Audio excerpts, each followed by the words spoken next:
I need to tell you something that's been sitting heavy on my chest for months now. Something that changed everything I thought I knew about my life, my marriage, and the work I believed we were doing for God. My name is Margaret. I'm 53 years old, and for the past 22 years, I've been a pastor's wife. That's what everyone called me in our small town of Bellwood, population 3,000 and change. Not Margaret, not Maddie, just the pastor's wife. And I wore that title with pride. I thought it meant something. I thought it meant I was part of something bigger than myself, something holy and pure and good. The day I found what was hidden in our church basement, I was making coffee in the fellowship hall after Wednesday evening service. It was a quiet night in late September, the kind of evening where the air smells like dried leaves and wood smoke, where the sky turns that deep purple color just before full dark. I remember the exact moment because I was humming a hymn we'd sung that night. Great is thy faithfulness. I can't hear that song anymore without feeling sick to my stomach. But let me back up. Let me tell you how we got there. Because none of this makes sense without understanding who we were, or at least who I thought we were. David and I met in college. He was studying theology, and I was working on my teaching degree. We were both 21, both raised in church families, both full of that bright-eyed idealism young people have before life shows them its harder edges. He had this way of talking about faith that made it feel alive, like something you could touch and hold. He spoke about serving people, about building community, about being the hands and feet of Jesus in a world that desperately needed kindness. I fell in love with his vision before I fell in love with him. Or maybe they were the same thing. I'm still not sure. We married the summer after graduation. Within 2 years, David was ordained, and we took our first ministry position at a tiny rural church in Pennsylvania. 30 people on a good Sunday. The building was old and drafty. The salary barely covered rent. But we were happy. We were doing the work. We visited sick members in the hospital, organized food drives, taught Sunday school to a handful of children whose parents worked double shifts at the local factory. 5 years later, we moved to Bellwood. The church there was bigger, more established, 200 members, a real budget, a parsonage where we could raise our children. Yes, we had children by then. 2 daughters. Emma was 7 when we moved, and Sarah was 4. Beautiful girls with David's dark hair and my green eyes. They grew up in that church the way some kids grow up on a farm or in a city apartment. It was their whole world. The congregation loved us. They really did. David was the kind of pastor people wanted. He remembered everyone's names, showed up at every hospital visit, never missed a funeral. He preached sermons that made people feel hopeful without being pushy about it. He had this gift for making biblical stories feel relevant to everyday life. When Mrs. Patterson's husband died, David sat with her for 3 hours in her living room, just listening. When the Miller family lost their farm to foreclosure, he organized a fundraiser that brought in enough money to keep them going for 6 months. And me? I did what pastors' wives do. I led the women's Bible study on Tuesday mornings. I coordinated the volunteer schedule for the nursery. I baked casseroles for potlucks and smiled through every church business meeting, even when they argued about carpet colors for 2 hours straight. I loved those people. I loved that church. I loved feeling like we were part of something that mattered. Our daughters grew up and moved away. Emma became a nurse in Pittsburgh. Sarah went to graduate school in North Carolina. The parsonage felt quieter after they left, but the work continued. David and I had settled into a rhythm. 22 years in the same church. We'd baptized babies who were now bringing their own babies for baptism. We'd buried grandparents and watched their grandchildren grow up. We were woven into the fabric of that community in a way that felt permanent and safe. About 5 years ago, David started talking about expanding our mission work. He'd always been passionate about outreach, but this was different, more intense. He began traveling more often, sometimes once a month, sometimes more. He said he was connecting with other churches, building networks, learning about effective ministry strategies in underserved communities. He'd come home energized, talking about the potential for real change, for reaching people who'd been forgotten by traditional church structures. I supported him. Of course I supported him. This was his calling. This was our calling. When he started spending more time in the church basement, fixing it up as an office space for his mission work, I thought it was wonderful that he was so dedicated. When he installed a new lock on the basement door and said it was for security because he was storing some expensive equipment down there, I didn't question it. Why would I? He was my husband. He was a man of God. He was the person I'd built my entire adult life around. The church board approved a budget increase for his mission work. Not a huge amount, but enough to cover travel expenses and materials. David was so grateful. He gave a moving speech at the board meeting about how this investment would allow us to serve people who desperately needed hope. I sat in the back of that meeting room, watching him speak, feeling proud of the man I'd married all those years ago. I should have asked more questions. I should have asked to see receipts, to hear more details about exactly where he was going and who he was helping. But I trusted him. And more than that, I think I didn't want to seem like I was doubting him. In ministry circles, there's this unspoken rule that you don't question the pastor's vision. You support it, you pray for it, you believe in it. So I did. The Wednesday evening I'm telling you about started like any other. Small service, maybe 40 people. David preached about perseverance, about staying faithful even when the path gets difficult. I sat in my usual spot, third row on the right side, and took notes in the margins of my bulletin the way I always did. After the service, I helped set up for coffee hour while David greeted people at the door. Handshakes, hugs, brief conversations about upcoming events. By 8 o'clock, everyone had gone home. David said he had some paperwork to finish in his upstairs office and would lock up later. I started cleaning the fellowship hall, washing coffee cups, wiping down tables. Simple, mindless work that I'd done 1,000 times before. That's when I realized I'd left my reading glasses somewhere. I'd been using them to review the schedule for next month's women's retreat, and I couldn't remember where I'd set them down. I checked the fellowship hall, the sanctuary, the small kitchen, nothing. Then I remembered. Earlier that afternoon, I'd gone down to the basement to grab some extra folding chairs for the service. I must have set my glasses down on one of the tables while I was carrying the chairs upstairs. The basement wasn't scary or anything like that, just an old, unfinished space with concrete floors and exposed beams. We stored seasonal decorations down there, extra chairs and tables, old hymnals we couldn't bring ourselves to throw away. And now, David's mission office occupied the far corner, behind a door he'd installed himself last year. I walked down the wooden stairs, my footsteps echoing in the quiet. The overhead lights flickered the way old fluorescent lights do, casting everything in that harsh, institutional glow. I found my glasses right where I thought they'd be, sitting on a folding table near the stairs. I should have gone back up. I should have left well enough alone. But as I picked up my glasses, I noticed something I'd never paid attention to before. The door to David's office was open, not wide open, but cracked about 6 inches, and there was a light on inside.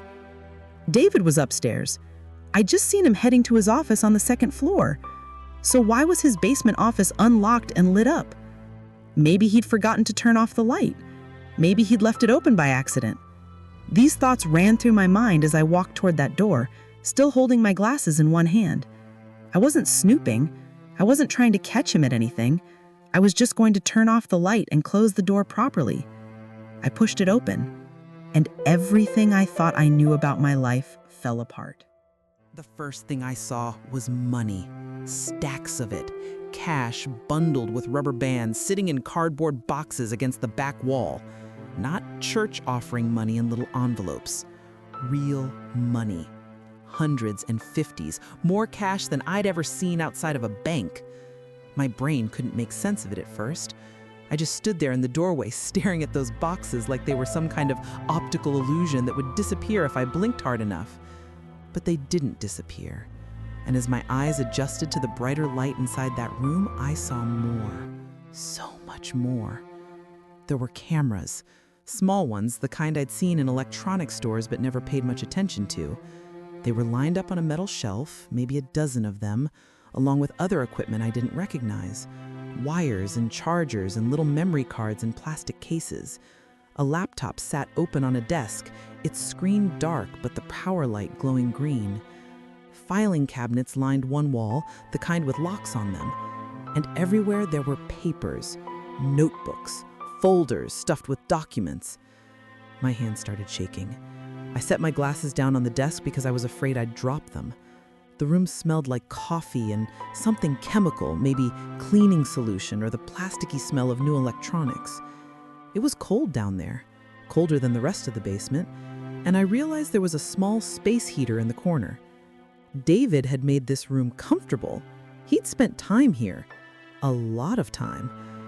I should have left right then. I should have closed that door and gone upstairs and confronted him immediately, demanded to know what this was all about. But I didn't. Something kept me frozen in place, something between fear and a desperate need to understand what I was looking at before I accused my husband of something I couldn't even name yet. I moved toward the filing cabinets. My legs felt strange, like they belonged to someone else. The top drawer wasn't locked.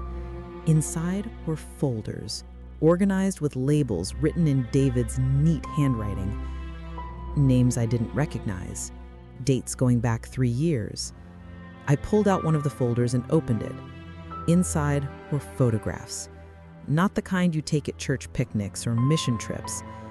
These were surveillance photos. A woman getting into her car, the same woman walking into a building, close-ups of her license plate, printed emails, bank statements with account numbers highlighted in yellow, a handwritten note in David's writing that said, "Confirmed Thursday 3 p.m. with an address I didn't recognize." My stomach turned over. I put the folder back with trembling hands and pulled out another one. Different name, same type of contents, photos, documents, personal information about someone I'd never heard of. A third folder, a fourth. All the same pattern, all strangers, all documented in meticulous detail. I don't know how long I stood there going through those files. Time felt broken, moving too fast and too slow at the same time. My mind was racing, trying to find some innocent explanation for what I was seeing before I accused my husband of something I couldn't even name yet. I heard a sound behind me and spun around so fast I knocked into the desk. David was standing in the doorway. He wasn't supposed to be down here. He was supposed to be in his upstairs office. But there he was, filling the doorframe, his face completely blank. Not surprised, not angry, just blank, like a door had closed behind his eyes. We stood there looking at each other for what felt like an hour, but was probably only a few seconds. I was still holding one of the folders, evidence of whatever this was, right there in my shaking hands. I waited for him to explain, to tell me what I was seeing, to give me that reasonable answer I'd been searching in my head. Instead, he stepped into the room and closed the door behind him. The click of the latch sounded very loud in that cold basement space. "Margaret," he said quietly. "Just my name, nothing else." His voice was calm, almost gentle, the same voice he used when comforting grieving families. That voice I'd trusted for 22 years. "David," I said his name back to him, and it came out as barely a whisper. "What is all this?" He moved past me to the desk and closed the laptop with a soft snap.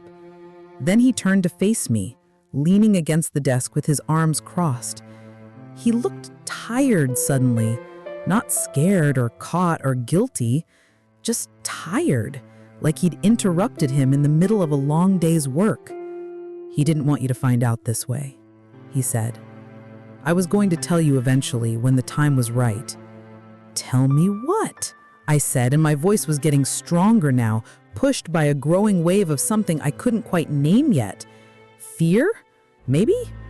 Or anger? Or both? "Tell me about the money? About the cameras? About these files full of strangers' personal information? He sighed and rubbed his face with both hands. It's complicated, Maggie. More complicated than I can explain right now. But I need you to trust me. Trust him. He wanted me to trust him while I was standing in a secret room full of cash and surveillance equipment, holding evidence of something I still didn't fully understand but knew was wrong? The word felt like an insult. I've trusted you for 22 years, I said. My hands had stopped shaking now. They felt very steady. I've trusted every late night, every trip, every locked door. I've trusted you with my life, with our childhoods, with this entire congregation, and now you want me to keep trusting you without any explanation? The explanation won't help, he said. And there was something new in his voice now, something harder. It will only make things worse.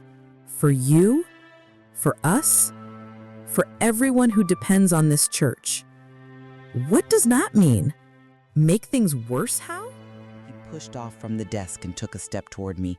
I instinctively took a step back. That small movement, that automatic retreat from my own husband, seemed to hurt him in a way my questions hadn't. His face flickered with something that might have been pain or might have been frustration. Listen to me carefully, he said. What I'm doing here, it's not what you think. I'm helping people. Real people who need things they can't get through normal channels. Yes, it's unconventional. Yes, I've had to keep it private. But it's not evil, Maggie. I'm not some criminal. I'm doing what I've always done, trying to serve people who need help. By spying on them? By keeping stacks of unexplained cash in the church basement? I held up the folder I was still clutching. By collecting their personal information without their knowledge? That's helping people? You don't understand the full picture. These people, they come to me because they're desperate. They need someone who can operate outside the usual systems, someone who knows how to be discreet. I provide a service that no one else can or will provide. What service? What are you actually doing with all this? I gestured around the room at the boxes and equipment and files full of secrets. He looked at me for a long moment, and I saw him making a decision behind his eyes, calculating, weighing options. This was not my husband's face. This was a stranger's face wearing my husband's features. I find people, he said finally. People who don't want to be found. People who owe money, or who've run away from responsibilities, or who've done things they shouldn't have done. I locate them, document their movements, their patterns, their contacts, and then I provide that information to people who are willing to pay for it. The room tilted slightly. I reached back and grabbed the edge of the desk to steady myself. You're a private investigator? I'm a resource, he corrected, for people who need information and are willing to compensate me for my time and expertise. That's all. Nothing violent, nothing illegal, just information. The church, I said slowly, pieces clicking together in my mind like a puzzle I didn't want to complete. The mission trips, the outreach budget, all of it. That was never real, was it? The church is real, he said, and now there was a defensive edge to his voice. The sermons are real. The good we do in this community is real. This, he gestured at the room around us, this just funds it.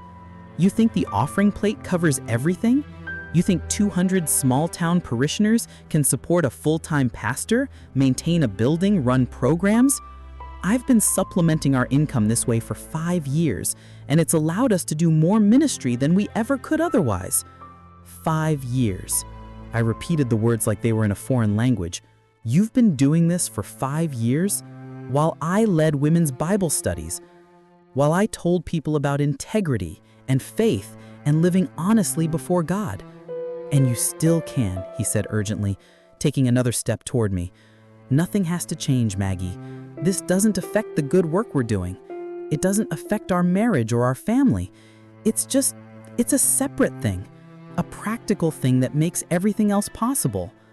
I looked at him, really looked at him, and tried to find the man I'd married in the face standing in front of me, the idealistic seminary student who'd talked about serving people, the young pastor who'd sat with grieving widows and helped struggling families. The father who'd read bedtime stories to our daughters and taught them to pray before meals. Was that person ever real? Or had I just been too trusting, too naive, too willing to see what I wanted to see instead of what was actually there? I need to think, I said. My voice sounded hollow even to my own ears. I need time to process this. Of course, he said quickly, relief flooding his face. Take all the time you need. Just, please, don't do anything rash. Don't talk to anyone about this until we've had a chance to really discuss it. Can you promise me that? I looked down at the folder still in my hands. Someone's life reduced to surveillance photos and bank statements. Someone being hunted by my husband in exchange for money. All while he preached about love and grace on Sunday mornings. I can't promise anything right now, except that I'm going home, and you're going to sleep in the guest room tonight. And tomorrow, we're going to have a very long conversation about what happens next. I walked past him toward the door. He didn't try to stop me, but I felt his eyes following me the entire way. As I climbed those basement stairs, my legs were shaking again, but I kept moving. One step, then another, up into the normal church I thought I knew, out into the parking lot where autumn leaves were skittering across the pavement in the wind, into my car where I finally let myself start crying. I didn't go straight home that night. I couldn't. The thought of sitting in our house, in our bedroom, surrounded by 22 years of shared life, felt impossible. Instead, I just drove through the dark streets of Bellwood with no destination in mind, my headlights cutting through the October darkness while my mind tried to catch up with what had just happened. The thing about discovering something like this is that it doesn't just change your present. It reaches backward through time and recolors everything you thought you knew. Every memory suddenly has a question mark attached to it. Every conversation needs to be re-examined. I found myself thinking about specific moments from the past 5 years, moments that had seemed perfectly normal at the time, and seeing them differently now. The time David came home from a supposed mission trip with a black eye. He'd said he helped break up a fight at a homeless shelter. Had that been true? Or had someone he was tracking confronted him? The expensive camera equipment he'd bought 2 years ago, claiming it was for documenting mission work. Had any of those photos ever been used for ministry? Or were they all surveillance, all part of this secret business he'd built in our church basement? I ended up at Miller's Pond, a small park at the edge of town where families brought their kids to feed ducks in the summer. It was deserted now, just empty picnic tables and the dark water reflecting moonlight. I parked and turned off the engine and sat there in the silence, watching my breath fog up the windshield. My phone buzzed. A text from David. Please come home. We need to talk about this properly. I love you. I love you. 3 words I'd heard thousands of times over 2 decades.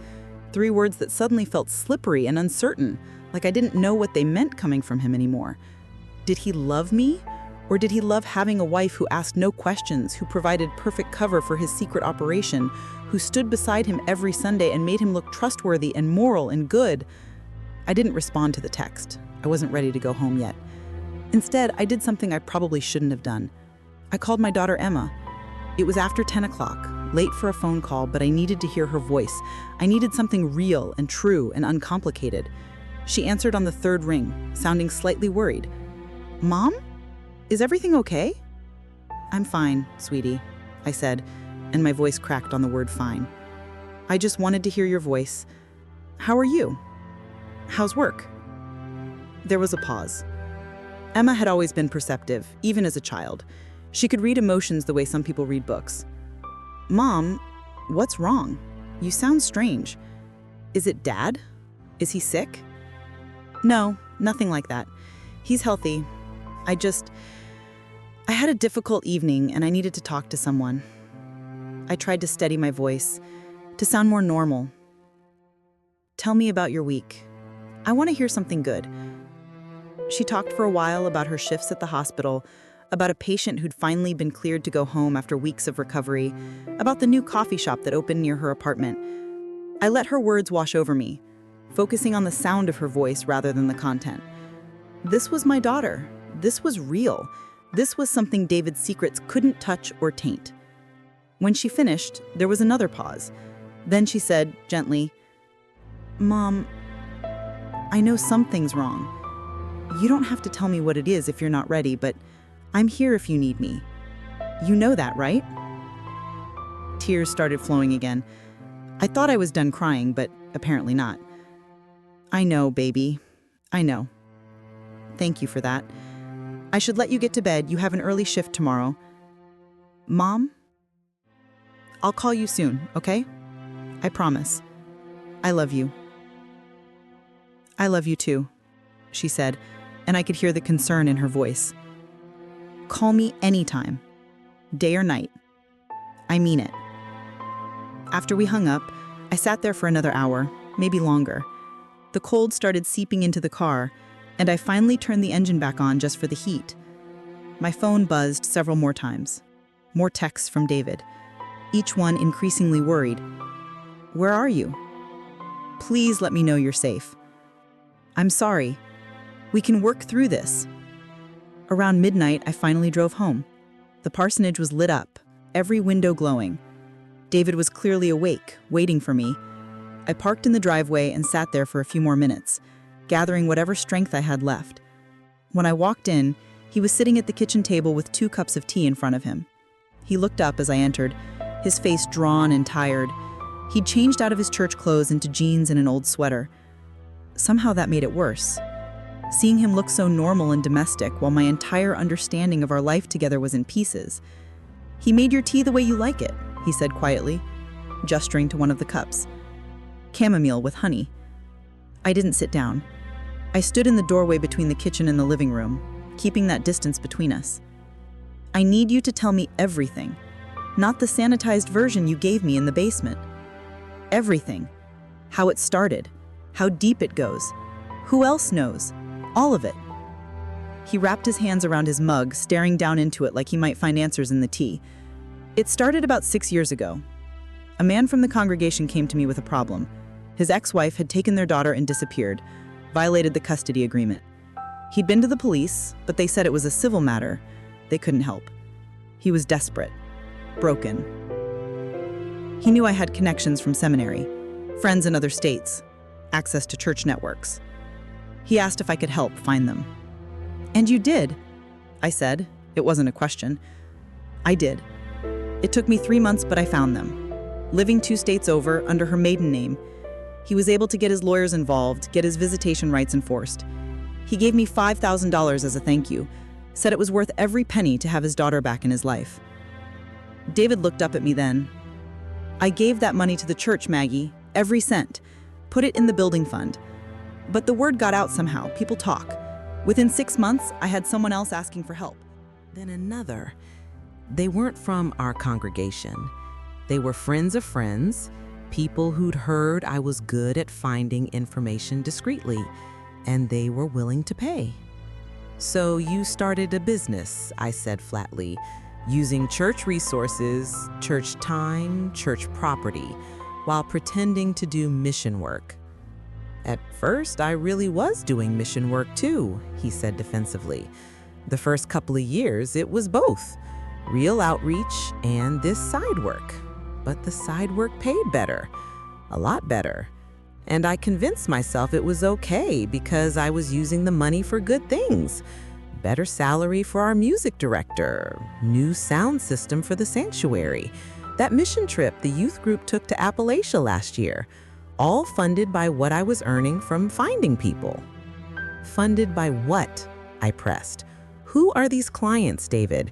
What are they doing with the information you give them? He was quiet for a long moment. I don't ask, he said finally. That's the rule I made for myself. They pay me to find someone, I find them, I provide the information. What happens after that isn't my business. Something cold settled in my stomach. You don't know if you're helping parents find their kids or helping abusers find their victims. You have no idea if the information you're providing is being used for good or evil. You just take the money and tell yourself it's not your responsibility? Most of them are legitimate, he said, but there was no conviction in his voice. Custody cases, people trying to serve legal papers, creditors looking for people who skipped out on debts. Most of them, I repeated, but not all. You just admitted you don't actually know. You're a pastor, David. We counsel domestic abuse survivors in this church.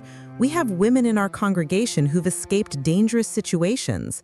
And you're out there potentially helping other abusers track down other victims from money. You're making it sound worse than it is, he said, and now there was anger creeping into his voice. I'm careful. I have standards. I don't take just any job. What standards? I moved further into the kitchen now, my own anger rising to meet his. What standards allow you to lie to me for 6 years? To lie to our congregation? To stand up every Sunday and preach about integrity and honesty and living in the light while you're running a secret investigation business out of the church basement? I was protecting you, he shot back, standing up now too. Protecting our family. Do you have any idea how hard it is to make ends meet in ministry? Do you know how many months I lay awake worried about Emma's college tuition or Sarah's medical bills or keeping this house maintained? I was drowning, Maggie. And this gave us breathing room. It gave us stability. We could have found another way, I said, and my voice broke. We could have talked about it. I could have gone back to teaching. We could have taken positions at a different church. We could have made sacrifices like normal people do, instead of building a lie that gets bigger every single day. And what would people have said, he demanded, if the pastor's wife had to get a job, if we'd left after 20 years? They would have said we failed, that I failed. My entire life has been about ministry, Maggie. It's all I know. It's all I am. I couldn't fail at it. There it was. The truth underneath all the rationalizations and justifications. He'd built this secret operation not just for money, but for pride, for the image, for the appearance of success. He'd risked everything we'd built together, everything our family stood for, rather than admit he was struggling or ask for help or accept that ministry might look different than he'd imagined. I sat down at the table, suddenly exhausted. The tea he'd made for me was probably cold by now, but I picked it up anyway, just to have something to hold. What happens now? I asked quietly.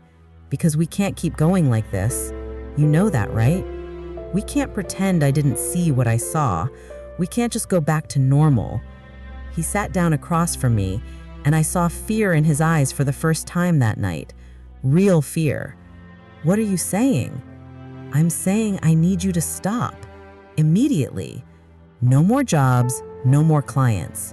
Whatever you have in process right now, you figure out how to end it, and then we go to the church board and we tell them what's been happening. No. He reached across the table like he was going to take my hand, but I pulled back. If we tell the board, I'll lose everything. My ministry, my reputation. They'll fire me. We'll have to leave Bellwood. Everything we built here will be destroyed. It's already destroyed, I said softly. You destroyed it when you turned our church into a cover for your business, when you lied to people who trusted you, when you stood in that pulpit week after week and preached about things you weren't living.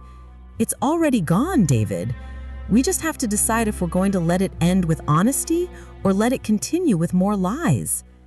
He stared at me, and I watched him realize that I meant it, that I wasn't going to be convinced or persuaded or guilted into silence, that for the first time in our marriage, I was drawing a line he couldn't cross. I need to think, he said finally. It's too big to decide right now. You have until Sunday.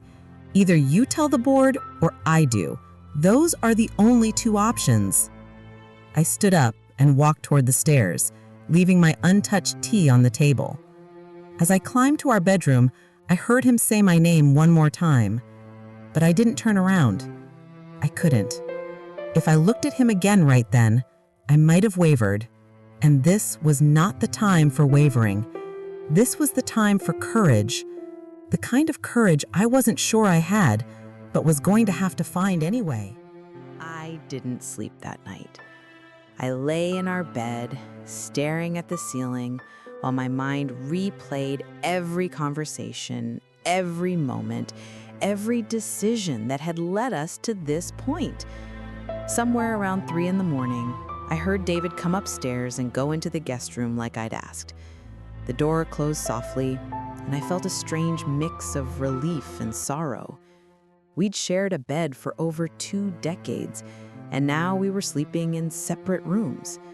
Even that small physical distance felt like confirmation that something fundamental had broken between us. Thursday morning came gray and cold. I got up early and made coffee, going through the familiar motions like they might somehow restore order to my chaos. David appeared in the kitchen around 7, looking like he'd slept even less than I had. We moved around each other carefully, like strangers trying not to collide in a small space. "I called the board chair," he said quietly as I was pouring my second cup of coffee. "Asked for an emergency meeting tonight. Told him we had something important to discuss about the mission program." I looked at him, trying to read his face. "Are you going to tell them the truth?" He nodded slowly, not meeting my eyes. "I've been up all night thinking about what you said, about integrity, about the lies.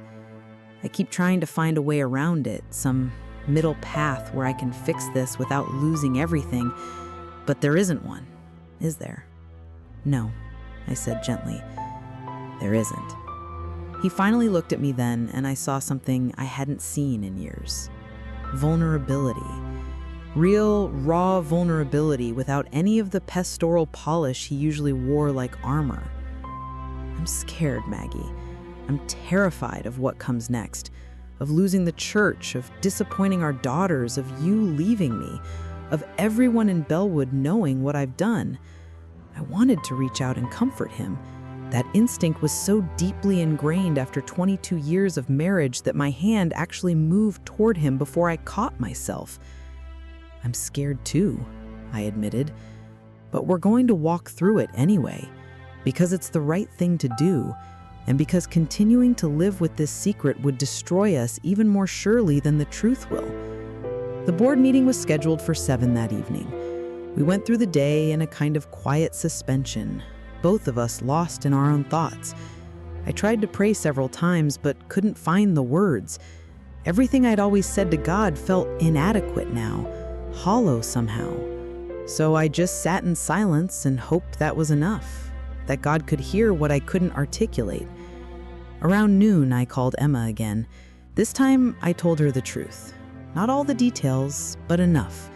That her father had been doing something wrong, something that betrayed the church's trust, that we were going to tell the board tonight, that everything was about to change. She listened without interrupting, and when I finished, there was a long silence on the other end of the line. "Mom," she said finally, "I'm proud of you. I know that probably sounds strange right now, but I am. It takes real courage to do what you're doing." Those words carried me through the rest of the afternoon. I held on to them like a lifeline as 7 o'clock approached and David and I drove to the church together in heavy silence. The board members were already there when we arrived, sitting around the fellowship hall table with coffee and concerned expressions. They could tell something serious was happening. You don't call emergency meetings on Thursday nights for small matters. David stood at the head of the table, and I sat in a chair against the wall. I'd decided I needed to be there, but that this was his confession to make. He cleared his throat twice before he began speaking, and I watched him struggle to find the words that would dismantle everything he'd built. He told them, not everything, not every detail, but the essential truth. That he'd been running a private investigation service out of the church basement for 5 years. That the mission program budget had been partially used to fund this operation. That he'd been taking money from clients to locate people and provide information about their lives. That he'd lied to the board, to the congregation, and to me about what he was really doing during those trips and late nights. The room was completely silent as he spoke. I watched the faces of these people I'd known for over 22 years process what they were hearing. Shock gave way to disbelief, then to anger, then to something that looked like grief. Because it was grief, I realized. They were grieving the loss of the pastor they trusted, the ministry they believed in, the spiritual leader who just revealed himself to be deeply, profoundly flawed. When David finished, the board chair, a retired teacher named Robert Mitchell, spoke first. His voice was steady, but sad.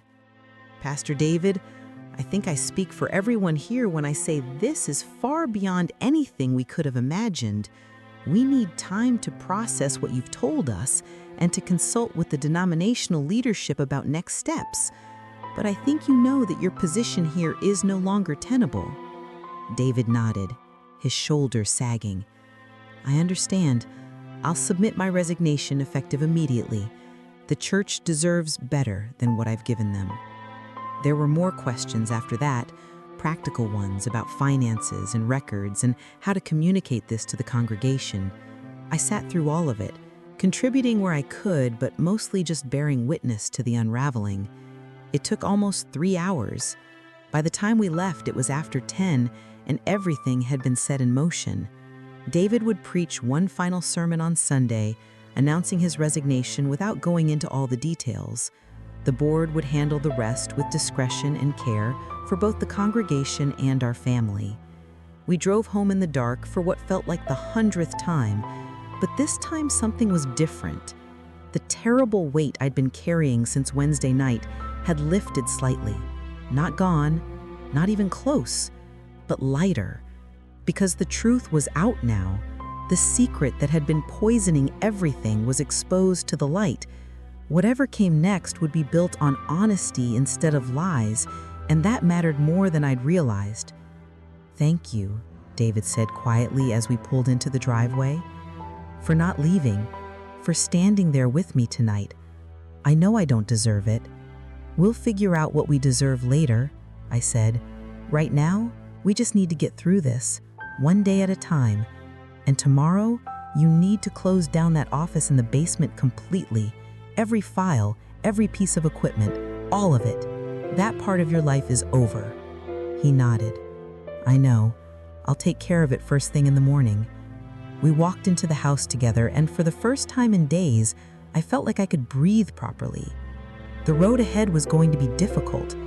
We'd have to leave Bellwood, start over somewhere new, rebuild trust that had been shattered, but at least we'd be doing it in the light instead of hiding in shadows. That was 8 months ago. I'm sitting in a small apartment now, 3 states away from Bellwood, drinking my morning coffee and watching the sun come up over a city I'm still learning to call home. The view is, but I'm still here, still breathing, still finding my way forward one day at a time. David and I separated 2 months after we left Bellwood. It wasn't an angry separation, not the kind you see in movies with shouting and slammed doors. It was quiet and sad and necessary. We both needed space to figure out who we were apart from the roles we'd been playing for so long. He's living across town, working at a hardware store while he figures out what comes next for him.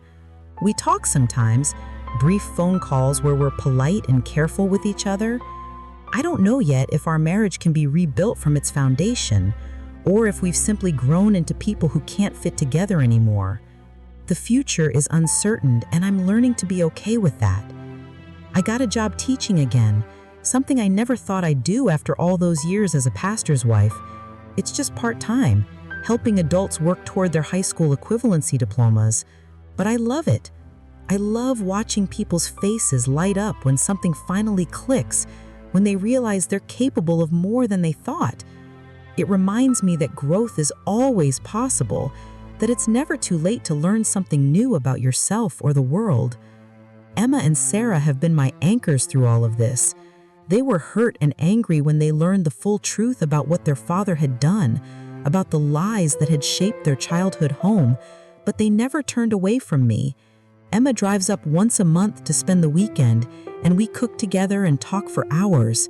Sarah calls every Sunday evening. They've helped me remember that I'm not just a pastor's wife or David's wife or anyone's wife. I'm Margaret. I'm their mother.